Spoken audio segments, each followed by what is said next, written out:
Jeff Goodman, tell the Hall of Fame committee what they need to know, why Mark Few should be in there. I mean, come on, man. Like, just go to Spokane. Go to Spokane if you don't understand it. This dude has built a power at a place where it is insane. We talk about what Jim Calhoun built at UConn, and you go to Stores. It's even more difficult all the way tucked into the Northwest in Spokane, Washington. And he's never had a bad year. Never has he had an off year, and he's done it his way. And that's going to lead me right into my resolution, which is please, 61-year-old Mark Few, don't go. Don't go. I'm scared you're going to go. You're going to retire soon. You got this Hall of Fame nomination. You're going to get in. So is Billy Donovan. You're only 61. You could still fish every day. You could still play pickleball every day. We'll work it into your schedule. Don't follow Jay Wright and Tony Bennett. I understand you're frustrated with the system, but the sport needs you.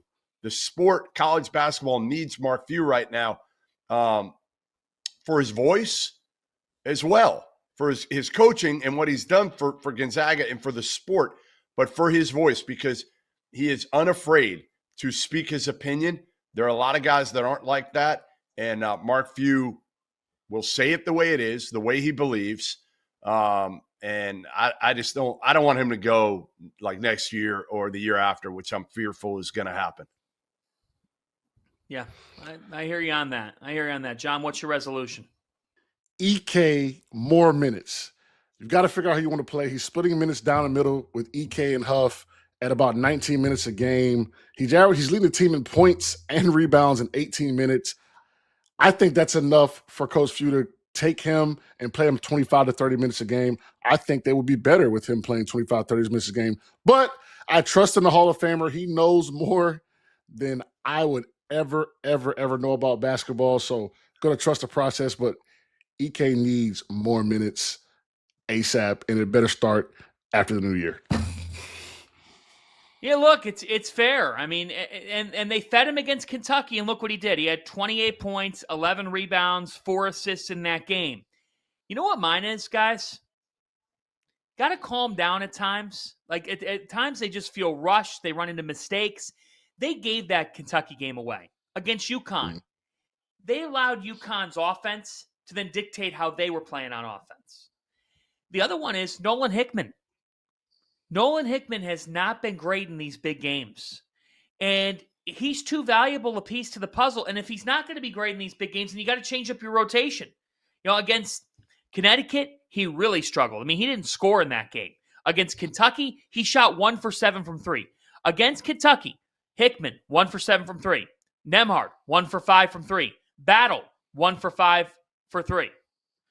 So, Jeff, how you said it with Alabama, I get a little bit of the Gonzaga vibe of you gotta shot economize better at times. You have a big man, a burrowing big man. Just because it's not sexy, Jeff, doesn't mean that you can't go into him and get higher percentage shots. Yeah, no, they got good bigs. They got good bigs, and that's the hard part for Mark Few. And it's going to be probably even harder for him to give EK more minutes now that WCC play has started, because you know you're not going to play him 35 minutes when you're up a lot of these games by 20 points. Do you think that they may be splitting minutes because he doesn't want Huff to go poorly and he's got to keep him happy? Well, could be. Yeah, a lot of mouths to feed. You know, you look at these minutes nationally on teams per game. Even when I'm getting ready to do some of these games from a play-by-play standpoint, I'm like, I've never seen this many guys play between like 15 and 21 minutes a game. Like, everybody's trying to keep people happy. Yeah. But guess what? When February, March rolls around and jobs are on the line, you better play the right people.